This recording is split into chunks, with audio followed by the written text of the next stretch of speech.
Curling now enters the Sports Weekend spotlight.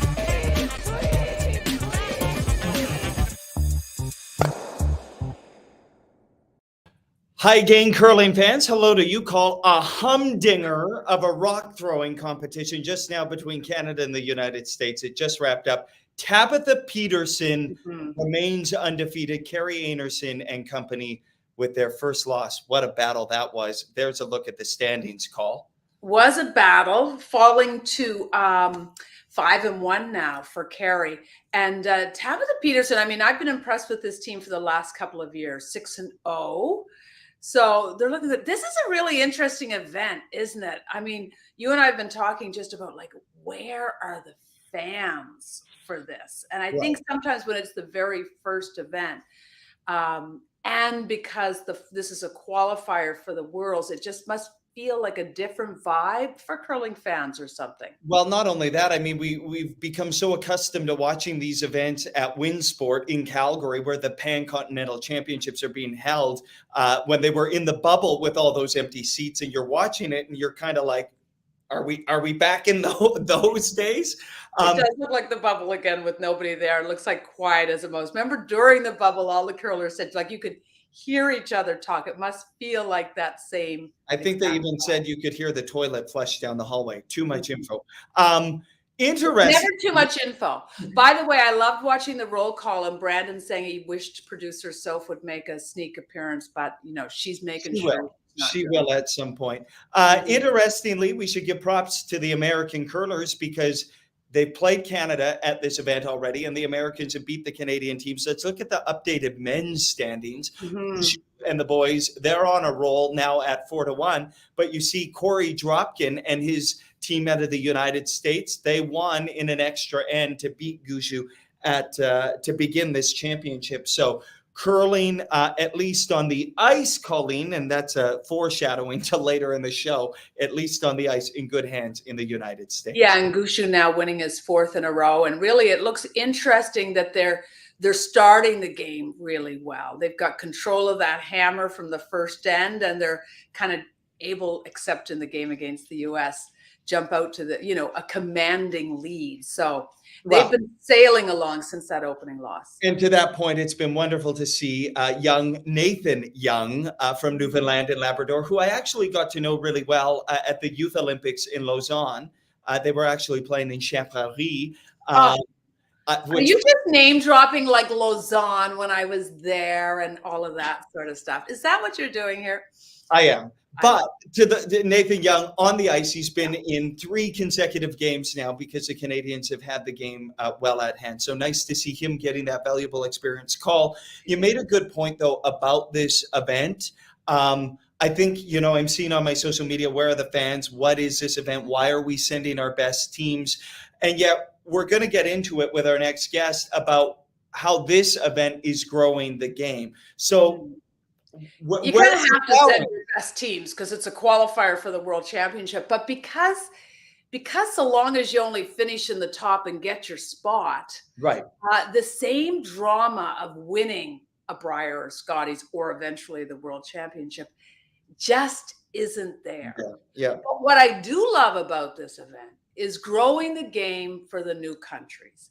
They need that opportunity from when they're playing in the B pool to try to work their way into, an A pool. This is all valuable experience for the countries who are trying to grow their sport in their respective home base.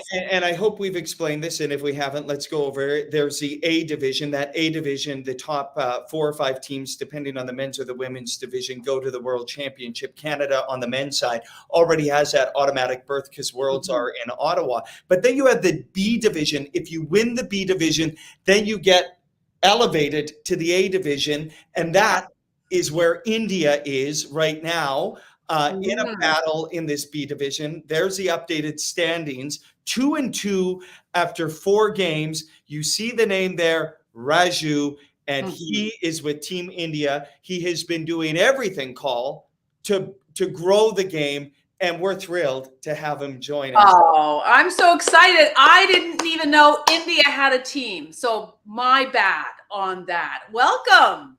Hi, Colleen. Hi, Devin. I'm a big fan of the show, so it's really exciting to be on it. Well, we're Well, excited to have and you. Raju, we're big fans of you. You and I have had conversations in the past, so this is wonderful to see. You've been busy.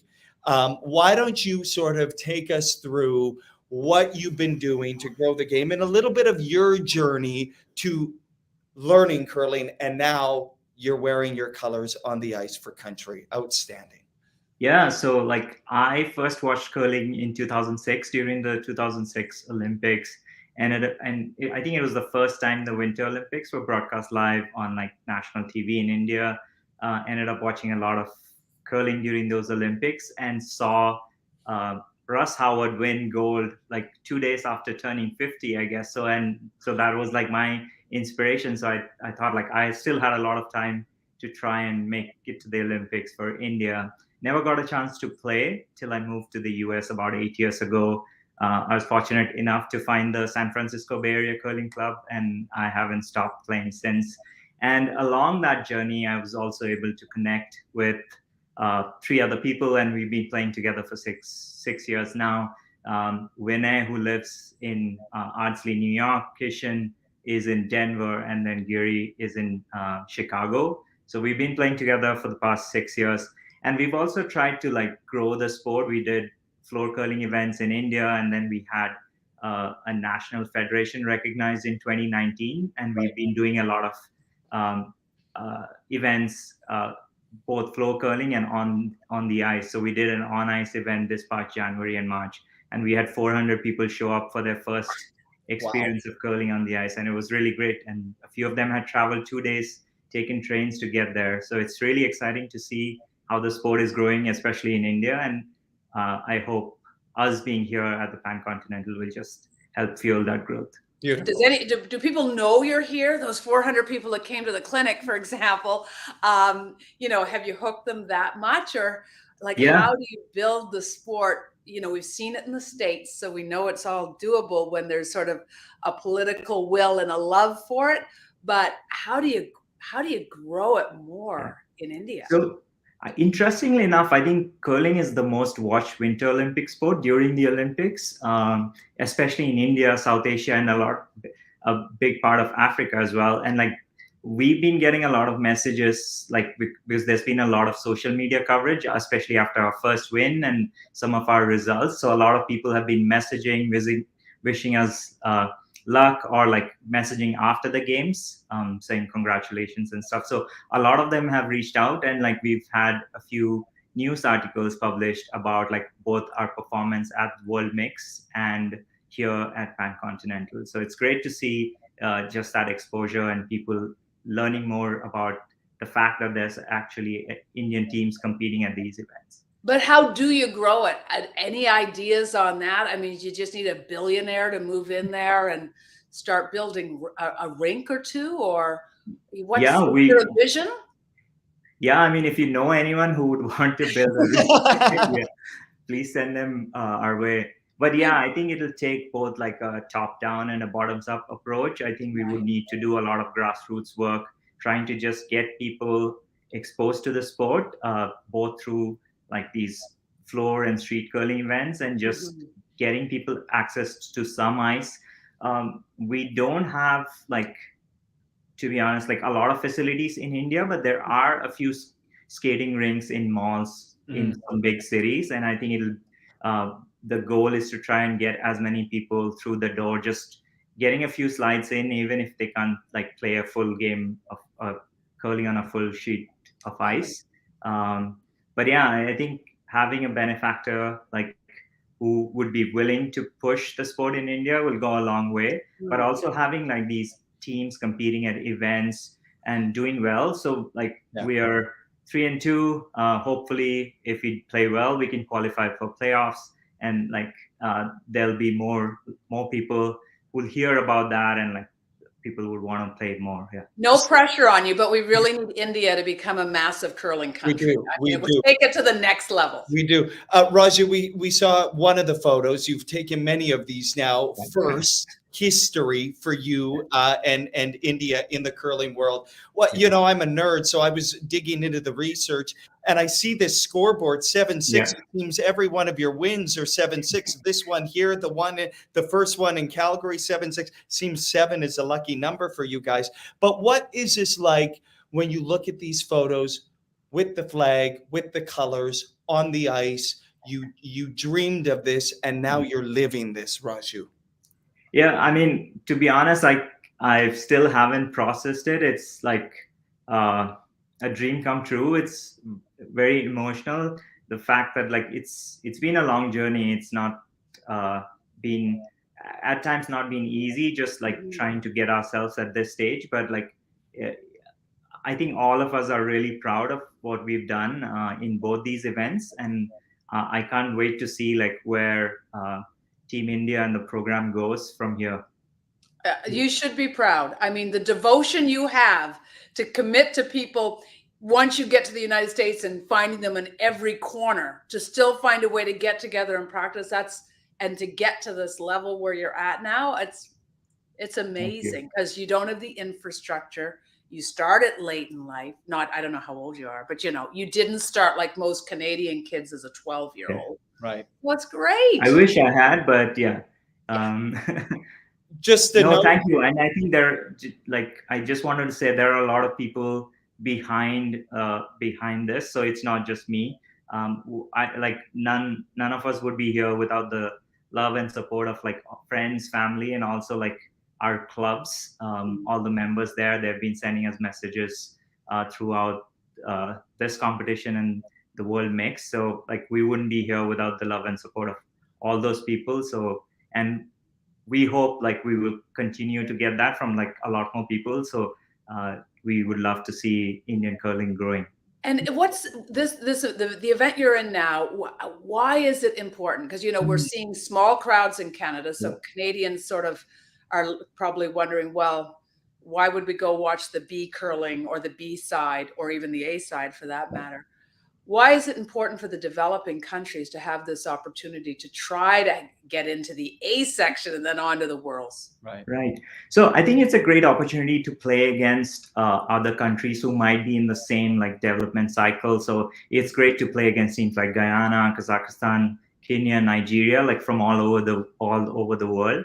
And also having our own division, I think teams can showcase their skills, their love for the game, and like if you get to the podium, it means that extra special, right? You can show people back home that like you can actually win games, get to the podium, and hopefully qualify to the A, and then try and get into Worlds and the Olympics. So it's Raju. I know this is intense and you're in the throes of it. I was texting with Coach Darren Moulding. We should also mention that. Yeah. As you were having a team meeting this afternoon, maybe just a comment as we take a look at that. He seems to be having the time of his life with you guys. A comment on Coach Moulding and what this is like, and then the path ahead the rest of this week on what we should all be watching for from Team India at the Pan Continental. Yeah, so I've known Darren for almost 6 years now. I think he's been a great addition to the team, and we wouldn't have been doing as well without like what he's done in such a short amount of time. Plus, I can't think of anyone better to lead a young program like this. Darren is so awesome. He loves the sport so much, and he's so excited to see how we are doing and just see how this program grows and develops. It's special. We all got to spend Diwali with Darren. As you know, it's like a really big festival in India, and we decided like we wanted to spend Diwali together and with Darren, so it was extra special. And it's been great having him. We hope we can get to keep him for longer. But it's been really special, and we are really grateful that he agreed to be our coach for this event and hopefully for future events. Good. Nice. When's the next game? Who do you have left? We play Saudi Arabia tonight, and then we play Kenya tomorrow, and then the semis and finals are on Saturday. Right. And now you're reminding me, I promised you this would be quick, and I'm holding you back because you want to get to the rink to play the game. Run. No, this has been great. Like I said, I'm a big fan of the show. Thank you for having me. And Nice. Well, we love your love for the game, and Mm. we love that it's growing. When you mentioned all those Saudi Arabia, Nigeria, I mean, Kazakhstan, that's terrific for the sport. So good luck tonight. thank Good you. luck, Raju. Thank you so much. Thank Yeah. you. Have a good game. Can you That's- imagine, like, if the dream started in 2006, watching the Olympics? I mean, if they ever got to the Olympic Games. Oh, it gives me goosebumps. Oh, Colin. Cinderella story. Yeah. I remember being in Stavanger, Norway when There too. Were you in first Lausanne, then? hold on. When Nigeria won their Mhm. first game at the mixed doubles world championship, and Okay. it was just such a joyful experience as we see Mhm. curling fans wishing Raju and Team India good luck. I think we all love to see, and I don't know if you noticed today, Poland has now become a Yeah. member of the World Curling Federation, the 70th association joining World Curling. The great granite game continues to grow. Pretty amazing. Yeah. 70. Who would have thought? Who would have thought? It just seems like 20 years. And this is largely due to the success of what's happening at the Olympic Games. I mean, he just mentioned he watched it, but I mean, the funding and money that comes to be Yep. able to put back into the sport, try to grow it more. It's great to see. And it's tough to grow winter sports. Yes. It's really hard because no one can afford all of the infrastructure that goes into, whether it's figure skating, hockey, or curling or Right. speed skating. It's a tough one to build those kind of facilities. We Gazillions of dollars. We hear time and time again about the spirit of curling, the community, family-oriented aspect of curling. I'm excited. I know you're excited about this next part of the show because we're going. Well, I don't want to jump the gun on the news. So let's bring our friends in from the East York Curling Club right now to talk about this. Oh, and they're at the curling club. Curling Club, how are you? Yes, we are. Great to see you. Nice to see you at the club. Thank you. Yeah, we're happy to be here. I think the last time we talked, we were virtual a couple of years ago too, for It's the true. Toronto. Tell us about this great event. How long has it been going on, and why is it so important?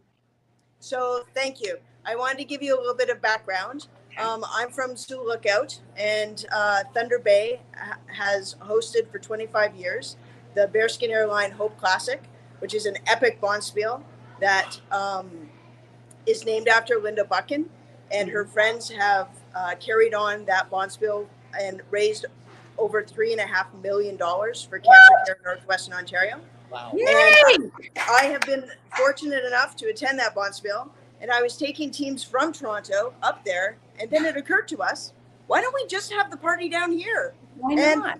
that was about 5 years ago. Yeah, so this year is our fourth event.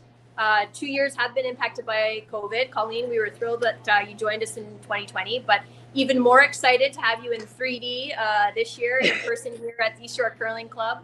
We're really excited to welcome teams from across the GTA, but we do have a team coming in, or a player at least from Thunder Bay, to join us this year, and we're going to recruit a few more next year, but super excited for all the ladies that have signed up, and we're looking forward to an epic day on November the 12th. We are looking forward to an epic day. Shaughnessy, Heather, great to see you. Colleen and I, we can share the news.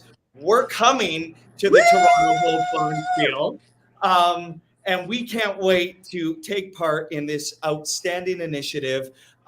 You guys have done such great work. The photos, the video we've seen that has come out of this bonspiel. There's a look at this great group. Just tell us about that community aspect, the coming together, we need a costume. Whoa, we need a costume for Is this The ladies really get into it. There's some, listen, we don't want to give anything away, but one of the requests that we have is that the teams have to come up with a team name, and there's usually a theme to it that goes along with the costume. And so we've seen some of those names already this year, so we can't wait to see what the girls have planned. I love that Superwoman there throwing the rock. Listen, that's one of our volunteers. That's Ann Hamilton, and a special shout out to Ann. She's done a tremendous work for us with a lot of our graphics and whatnot. And not only has she done all of that work kind of leading up to the event, but she's also bringing a team. So we really appreciate all of Anne's hard work. Well, you can guarantee that Colleen and I will be going shopping on Friday. I love it. The event. So the one other thing that I would just mention is that this is a really fun curling event. We're together celebrating the day, but the curlers are fundraising for the Odette Cancer Center at Sunnybrook Hospital. And so far this year, they've raised over $25,000. Wow. And we're so excited because we're still looking for a couple teams. So the fact that we're not at full capacity and fundraising is in full swing is very humbling, I would say. Okay, if people do want, if they're in the Toronto area especially, and this is a such a terrific event, where would can they just go to Toronto Hope and tell you they want in? Yes, yes they can. Yes, they can. So we have our website, and also they can follow us on Instagram at TO Hope Curling. They can DM us there. They can send us an email at info@torontohope.ca. The pitch we've been using to all of the teams is we guarantee you it will be an epic and fun and rewarding day. One of the things that Shaughnessy, Christine, and I take a lot of pride in, and the entire committee, is that the curling is actually going to be an afterthought. We know curlers, curlers. It's going to be a great day out on the ice. But what the most rewarding experience, even for us as organizers, is the community coming together and celebrating all of the fundraising, all of the great work that they've done.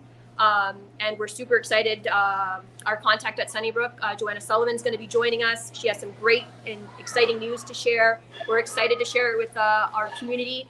And it's a reflection that we know that the hard work that we've done in this last year accomplishes great things at Sunnybrook. Awesome. And at Sunnybrook, what does it go towards research? So it goes towards the Odette Cancer Center and women's cancer research and treatment. Awesome. Nice. Yeah. Nice. Well, we're looking forward to coming. Yeah. We can't wait to see you. Right there. Is that phone locked off? Is there a league going on tonight? Can we see what's going on behind you? What's happening? Sure can. Play by play. Yeah. Are Deb's you going to start live tweeting. I know. Look at this. So this is where it's all taking place, right? Next Saturday. This is at the East York Curling Club. What Shaughnessy's not telling you right now is it's actually Thursday night Meds night at our club. But Shaughnessy skips a ladies team in our men's division. And, the girls are really competitive. And so it's kind of. But the Hope is not competitive. It's a fun event. Fun.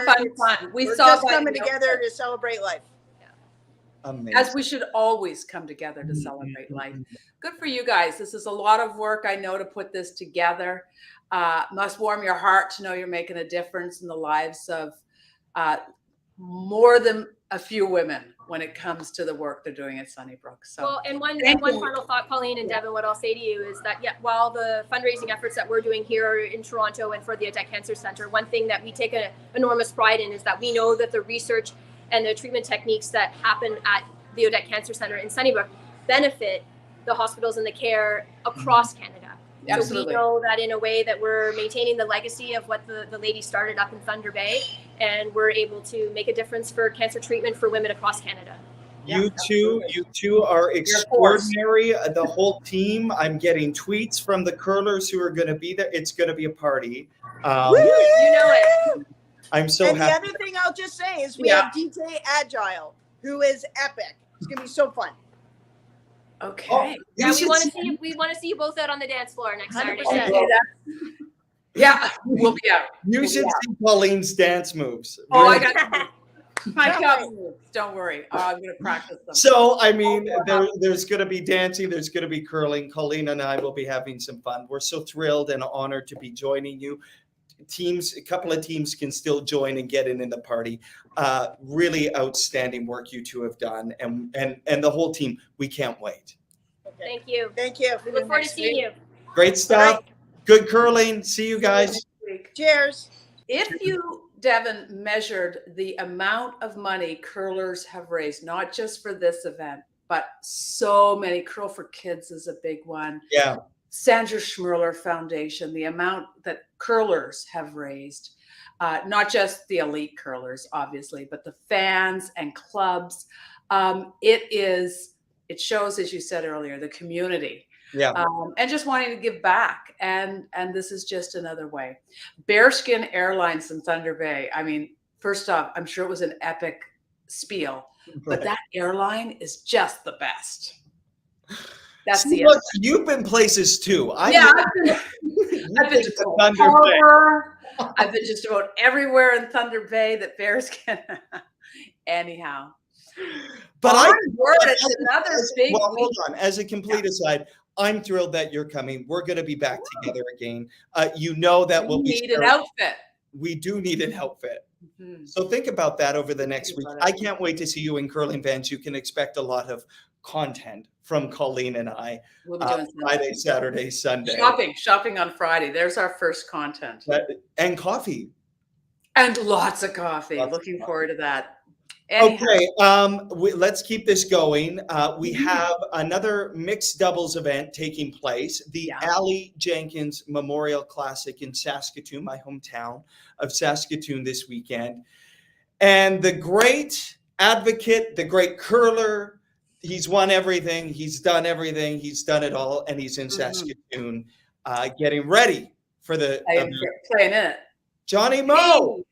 Here he is. What's up? How you guys doing?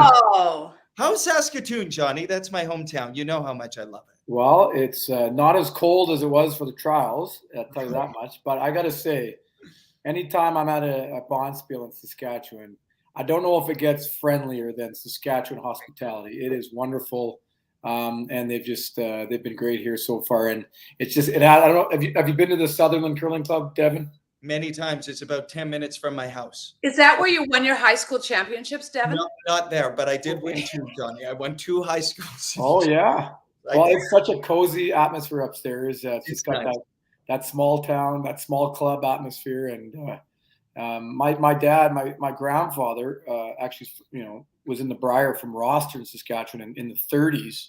Awesome. And so he grew up about 40 minutes from here. So it brings me back to my roots a little bit, and I'm loving it. Wait a minute. Your grandfather played in the Briar, and your dad played in the Briar, and you played in the Briar too? I don't even remember another family that's had that kind of triple threat. Next curling show trivia, add that one to the mix, eh? I think it is. How did they do in it?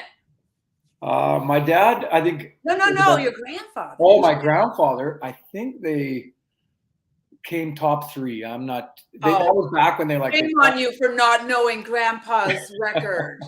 Well, I know he didn't win it. But they had their own rocks. They traveled with their own rocks. They went to train. They took the train for like 4 days to Toronto to play in the Briar, and it was pretty cool, pretty epic. And they would have played with those great big Ken Watson corn brooms too. Probably. Oh yeah. I love it. We'll find out. We'll dig into the history and find out where Johnny Moe's grandpa finished from Saskatchewan, from Saskatchewan. I love it.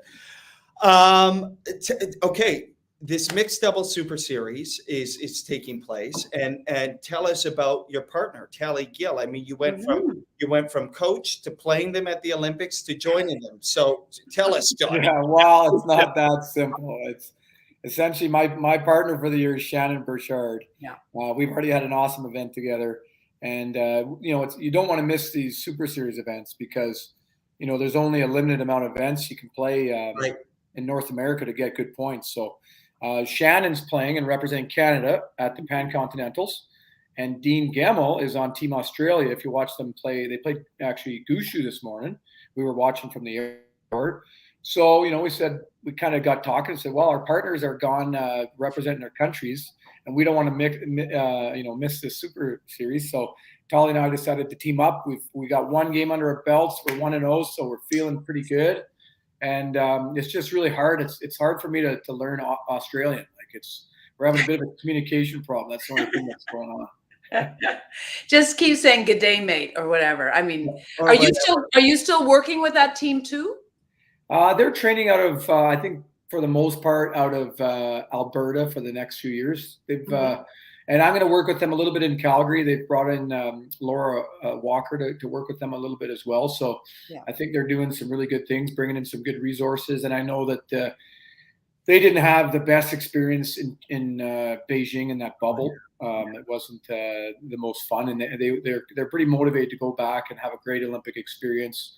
And this time maybe challenge for a medal if all goes well. So I think that they're motivated, and I think that they want to get back there and show that there's more that they can prove. That was a crazy scenario, Johnny, with the Australian team in Beijing. Oh, wow. They must have felt like they were on a yo-yo, up, down, in, out, come back, putting their shoes on in a hallway, running in. I mean, that would have been a stressful. Yeah. I told Tali, I said, you've just experienced probably one of the most challenging and toughest Olympics you'll ever, of your life. It only goes better from here. If you ever get to another Olympics, it's going to be for sure a better experience than that one was. So spoken from a man who has got a lot of been there, done that. Johnny, Call and I are always talking, and I know you're such an advocate of mixed doubles. Where are we at in this country and in the curling world about how we view this sport? I know we're trying to get the series off, and people are, dropping out of the 4-person game to focus solely on this. Where are we at in terms of the development of it? And is it where you thought it would be when you won that first Olympic trials? Well, that's a great question, Devin. And actually, I saw Brad Jacobs today for the first time, and I said, "How are you enjoying retirement for men's?" And so he was. It was good to see him in the change room and lacing them back up again. So, but I think we're making progress. I think that there's a few things that. One thing that actually sticks out, I was speaking to another mixed doubles curler that's from Switzerland today, and he said, how do we not have a world junior mixed doubles yet? Right. It's been in the Olympics for almost 7 years. Yeah. And how do we not have a world junior? If this is going to be the future, one of the futures of our sport, and it's tailors to the younger athlete, how do we not have a mixed doubles world junior yet? And I couldn't help but agree with that. So I think that's one thing that's worth addressing. And secondly, I think something like the Super Series holds merit, and I think that it's a series like this that we need to. It's things like this that are going to help build the sport. But what I think that we need to work a little bit better on is whether it's as an organization or as mixed doubles tour organizers is kind of having someone that can pull us all together so that we can make sure we got a really awesome schedule that flows really well. That it doesn't matter if you're from Europe or Asia or US or Canada, there's going to be really good options for you.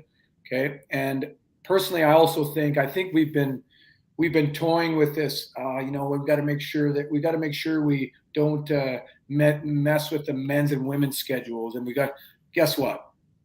It's time to fly on our own. It's time for mixed doubles to be like, we set our own schedule for the season.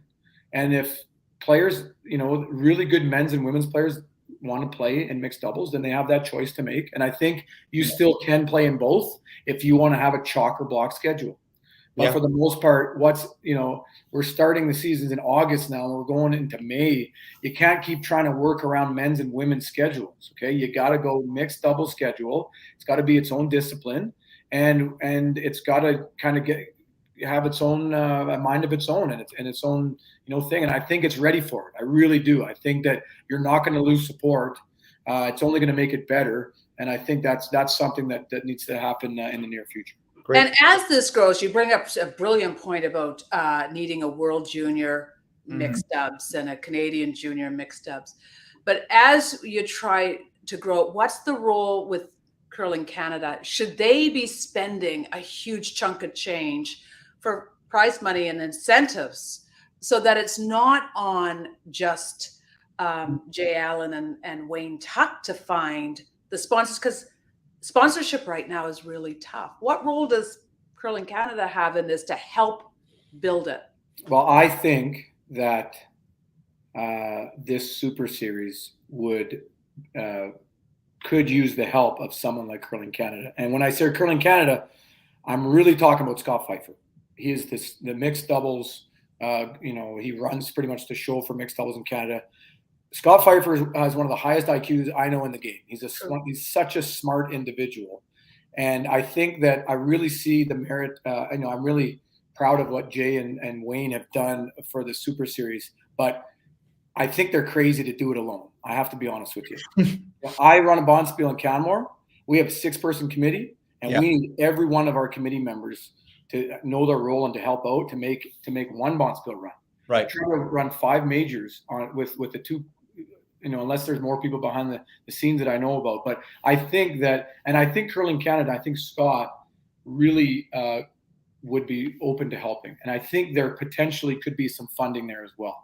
And I think that the only thing that's tricky there is that's Curling Canada, and as soon as you're involving international teams and maybe going across the borders, that's when maybe that Curling Canada's involvement is going to get a little bit it's going to get a little bit hairy there. But I think that we as mixed doubles players across Canada, I have to say one thing I love about mixed doubles is we're pretty tight. We have a beer in the lounge after with the team you played. There's a lot of good positive talking amongst the athletes, and I find that there's men's and women is so competitive that you don't really have guess what, when I played against Brad Gushu and and I was playing with Kevin Cooey, did I want to be better friends with Jeff Walker, maybe the nicest guy ever, loves hunting and fishing? Do I want to be better friends with him? Heck yeah, but I can't because I have to want to kick their ass on the ice, and that kind of goes with the territory. It's a little different in mixed doubles. It's actually a really tight group, and I think that the resources are there for us really to work together. And really, I think we could really create a great Super Series where all the onus isn't on Jay and Chad to get all the sponsorship. If they work together with some of the really good bonspiels that are going on, and we can, like this Ali Jenkins one has some great momentum. Nancy Martin has done a great job with that one in the past. And, I know that Jim Cotter is running one in Vernon, which is gaining momentum. There's another great opportunity there. And even some in the States, like there's one in Colorado and Madison. They're 2 wonderful bonspiels, mixed doubles bonspiels to go to. So, and what Quebec has done, Quebec is just the Desjardins are just super into growing that part of the sport.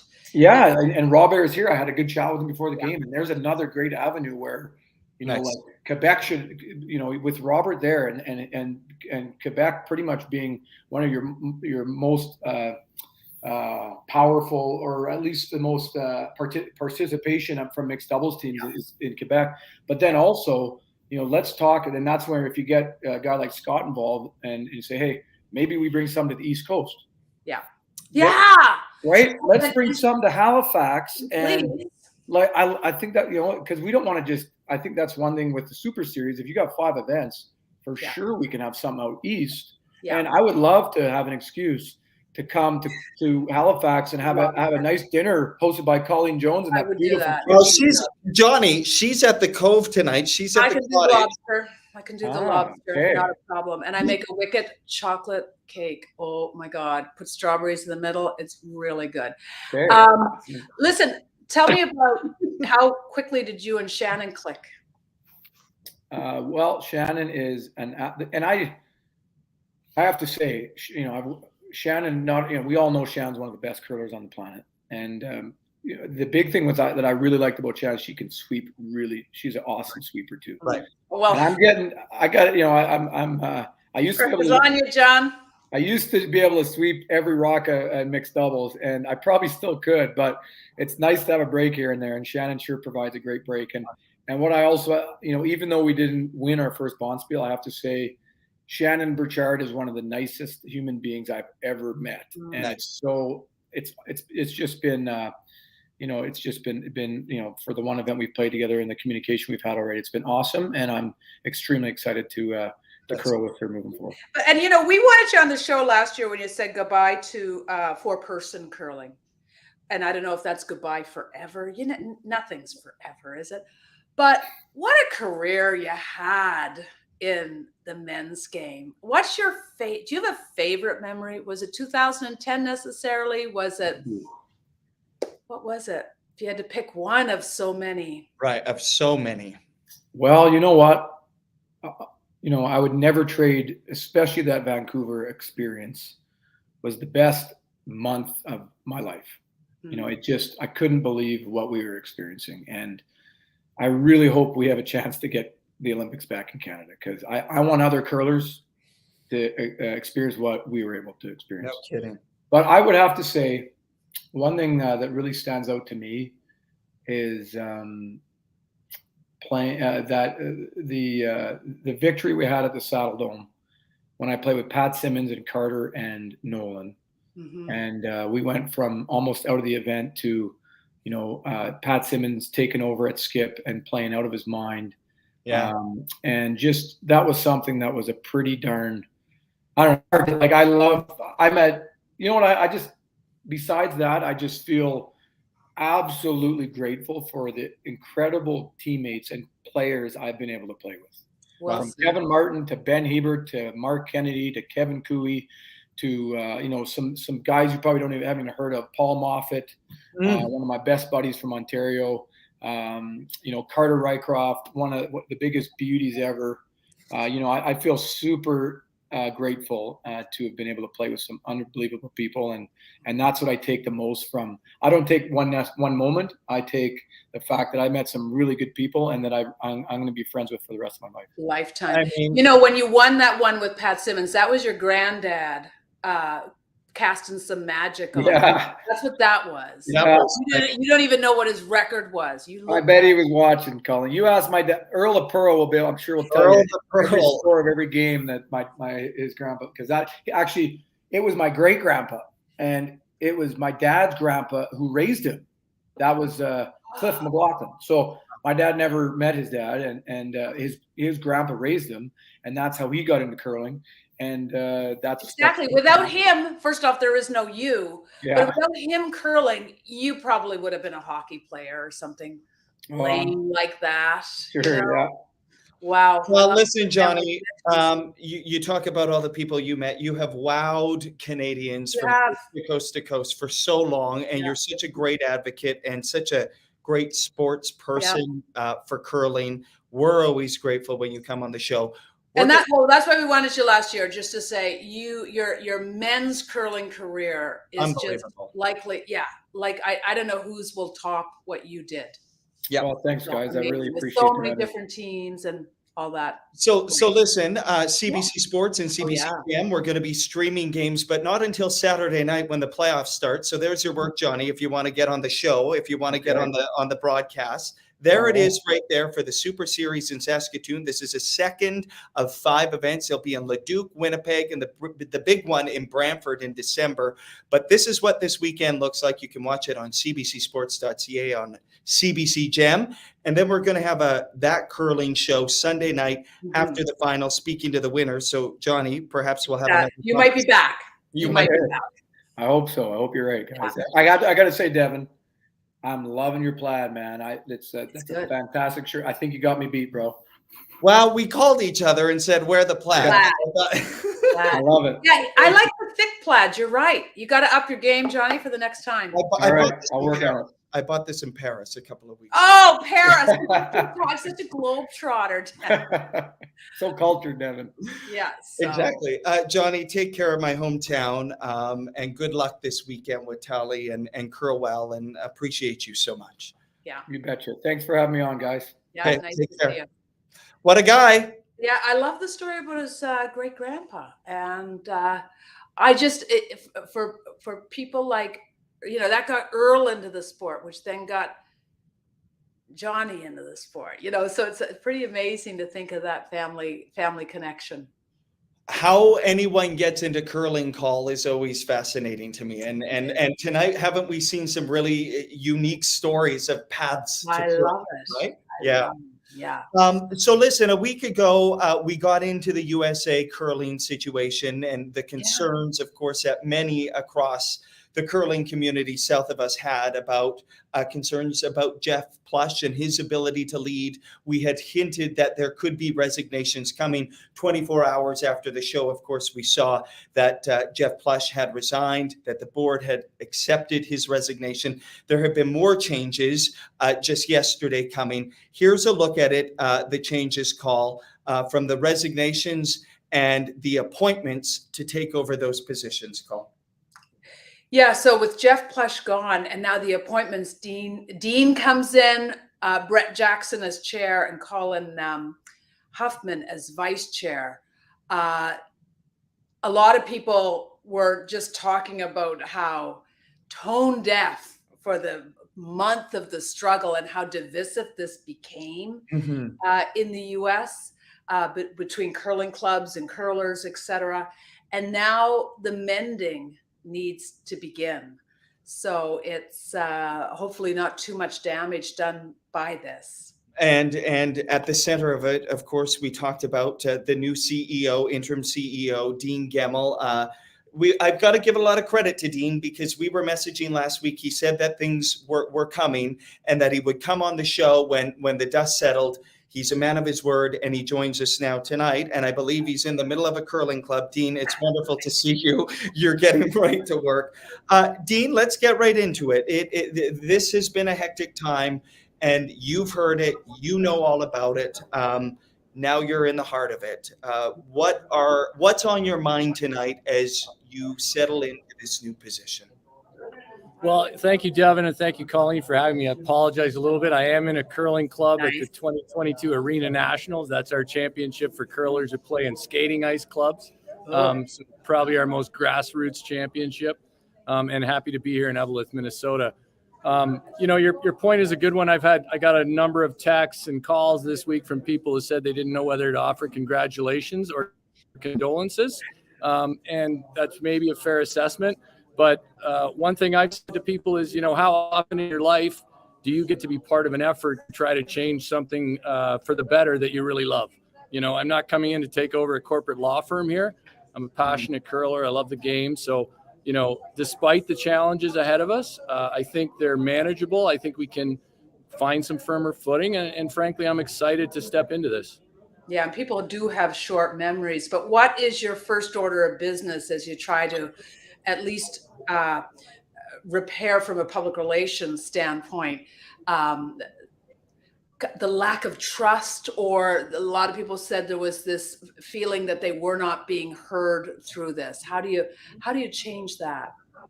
Yeah, I think the reality is it's going to take the collective curling community coming together. This isn't a one-person job. It's not me somehow magically transforming things. I'm going to need to marshal our really passionate curling community we have here in the United States. Obviously, if there's anything that these last few months have shown us, it's just how passionate about the sport our curlers are, how much they care. So we're going to need to bring those people together and start to work towards some changes, look at things that we can do better. Even in my previous role at USA Curling, I always said there's nothing we can't do better. And I would suggest that's a good way to operate for the next 20 years. We'll try to do everything a little better.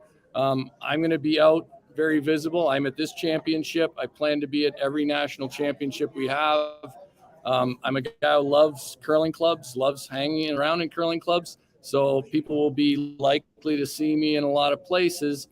We're doing a town hall. I'm doing a town hall in about, 40 minutes right after this, where we'll all hear from our community. I'm expecting a lot of questions, and hopefully I can answer them, as transparently as I can. And, if I'm accused of anything, sometimes it's maybe over communicating. So if there's ever a time when this might be a good time for that to be the case, I think probably right now. So yeah, I think that's where it starts. Being out, we are going to undertake a governance process to look at how our national association works with regional associations and clubs. And if we have a broad cross section of people in that, I think we'll get to a good place. We love over communicating on this show, Dean. so thank you for that. You might have been called an over communicator at some point, Devin. Once or twice, I've been told to stop tweeting. Dean, you started by saying grassroots, and up here in Canada, we know how much we love the game, and we're looking at this moment in history for American curlers and curling, and thinking, what a time. And then what I was hearing as I was talking to your membership and club curlers is this feels like a missed opportunity, and we have a bit of a bad taste. How do you get people back on board in grassroots that build this thing in the United States? How do you get them back on board? Because that's a whole other tentacle that we couldn't even get into last week as a concern. Yeah, I mean, well, not easily, right? I mean, it's going to take work and communication and actually doing some things. We actually, I believe, despite anything that's happened in the last little while, we have an organizational structure in place at USA Curling that we haven't in the past. We have a more customer-focused outlook. Now, am I going to say that everything's clicking yet? No. But I think we can start to make incremental change and some big changes to get people excited about supporting the national organization again. And, I think when we talk, we had a moment after the 2010 games when our national team program was an issue. Right now, our national team program is in my opinion, and the opinion of the U.S. Olympic and Paralympic Committee, it's in a really good place. Our teams we've got some depth. We've got teams at the top that are doing well. We got a gold medal in 2018. So despite my background, it was great to see John on there earlier.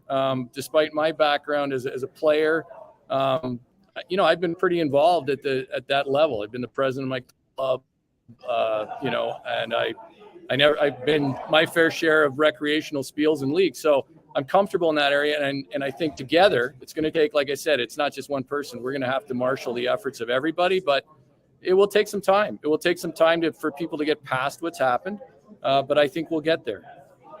And is the town hall tonight a direct response to Jeff Plush resigning?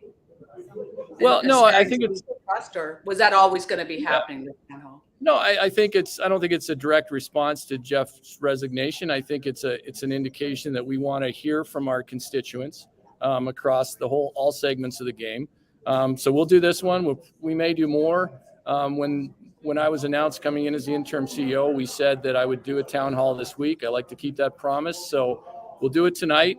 I'm sure we might be talking for quite a while, and I'll probably be doing mostly listening, right? So it's going to be a good opportunity to hear what people are thinking and hopefully source some good ideas on how we can start to rebuild some relationships. And like I said, I think there's a feeling that, maybe all is lost, and I don't feel that way. I think we have work to do. Being here with this group is, I know I'll have some great conversations this week. So I'm optimistic about where we can go with the game in this country and with our curlers. I mean, our curlers, like I said, they're a passionate group, and if we can somehow get them working with us, we'll be in great shape. Yeah. Well, isn't that the truth? I mean, Cole and I are always talking about how passionate people are in the United States, and it's incredible. A comment, Dean, just on safe sport and athlete safety. Sure. You heard that was probably the heart of the concern about 1 minute to end of practice. 1 minute. Get those rocks in. But about safe sport, a comment on that, on how you regain trust and confidence that the athlete voice and athlete safety is at the forefront of USA Curling. Well, it's interesting. I read the Yates report in full when that came out, and one of the conclusions at the end of that they come to is that national governing bodies like ours can't completely rely on safe sport to protect athletes. That doesn't mean they're not doing a great job, but the NGB itself has to have some processes and protocols in place. And we have, just to be fair to us, we've successfully completed a number of safe sport audits. Our record on safe sport is good. I think we need a different reporting process, and we're working to implement that. I don't think direct reporting should go to the CEO, no matter who's in this chair. And we want to have the CEO at some point will need to be informed. Practice is over. Practice is over. Coaches, please leave the ice. This is not a drill. Yeah, there you go. So whoever is the CEO is going to be held accountable. So there needs to be a process where they're in the loop, but not the intake. So I talked to USOPC personnel this week about that, working with Safe Sport and working with athletes within our organization to change that. Right now we have an interim process in place with myself and Katie Baker, who's the sporting director, but it will change. Neither one of us want that to continue that way, so we'll change that in short order. And I spent 4 years as an athlete rep to the USOPC Athlete Advisory Council, and Please deliver your clockwise. They're real close. stone drop. I spent 1 minute. I spent a number of years on that group, and learned a lot about safe sport and athlete safety. It was a big focus, so it's important to me, as a former athlete rep, that we make sure we create safe environments at all levels of our game, not just with our elite athletes, but clubs and everybody else. Bingo. Yeah. Well, Dean, nice of you to join us, and I loved everything you're saying. So, and having worked with the United States Curling Association, I remember a couple of years ago, and not as an employee or anything, but down in Salt Lake City, Right. watching how you guys were working so hard, that's years ago, to build what you've built has been nothing short of impressive. So get back on that track that I know you're on, and it probably won't take a lot to get back on the road because. Yeah. I mean, thank you, Colleen. Thank you, Devin. I love the stuff you guys, the work you do on behalf of curling. And, I'm always proud of our curling community down here. So if we can work together, I think there's great things ahead for us. Can I ask one last quick thing? You've got the interim in front of it right now. Any sense on how the governance of that'll go, Dean? How long you're going to be in this position, or is the dust still settling on that? Well, look, I'm fairly blunt in my ambition to remove the interim tag at some point, but I also understand we have a board that just went through a really challenging time, right? And so I can understand hesitation, and I'm going to lean into this no matter what the title is, and we'll see what happens. But my ambition is to remove that tag and carry on. But that's not my decision. So we'll see what happens. Great stuff. Appreciate the accountability. So important. The over communication at a time like this is important. Really appreciate you, Dean. Thank you, Devin. Thank you, Colleen. Awesome. Nice to see you. And we got that in before they said, now the next team has 1 minute to throw. Well, and let's be frank, those last stone draws are crucial. So don't miss your draws, right, Call? Try not to. No one tries to miss those on purpose, that's for sure. But on skating ice that's just got a little pebble down, that's what we call that when I was in Salt Lake City. And it's hard to play on that stuff. It'll be interesting to see the feedback. Fans, let us know. You heard Dean talk about some of his ambitions and what he plans to do to track what happens down there, because there were a lot of people who were hurt by that. Well, they were hurt that it was Jeff Plush and Right. that it was tone deaf. But was anything else happening that was problematic other than the Jeff Plush issue, which is now out of the way? I think there were concerns. I think there were club concerns and membership concerns and financial concerns and a lot of that. And I think concerned that they were not being heard. Right. They felt ignored. Right. So I think that's one of the biggest takeaways as well. And the issue of safe sport is a huge one in every sport right now, not just south of the border, but globally. No kidding. We kept it to an hour tonight. Yay, good for us, because everybody was so thoughtful today. Yeah, really good. Really good. We went around the world. We got to places. We heard. I'm excited about the bonspiel, the Hope bonspiel next weekend. Yeah. You're going to be here. We have to find an outfit. I'll be seeing you. Well, first off, we see each other on Sunday. Well, we'll see each other, and we'll see all of you curling fans on Sunday. Again, let's take a look at it, because we'll be broadcasting the Super Series out of Saskatoon. You can watch it late night, Saturday night, 11 p.m. Eastern is the first playoff round. And then we've got you covered with the quarterfinals, semifinals, and the final Sunday night. And we'll tie a bow on it. Sunday night after the championship game, Call. And as this first Super Series season begins, good on CBC for broadcasting these games. This is a big moment for this series and for the players who are committing themselves to it, to get exposure and to bring more fans into the sport. We know how much fans love it just through the Olympics. Right. So it's still in its infancy, but nice that CBC's on board. Big weekend of curling. The Pan Continental Championships wrap up, the Super Series, and that curling show Sunday night. Sunday. We're All over. right. We're We'll see you over. Sunday.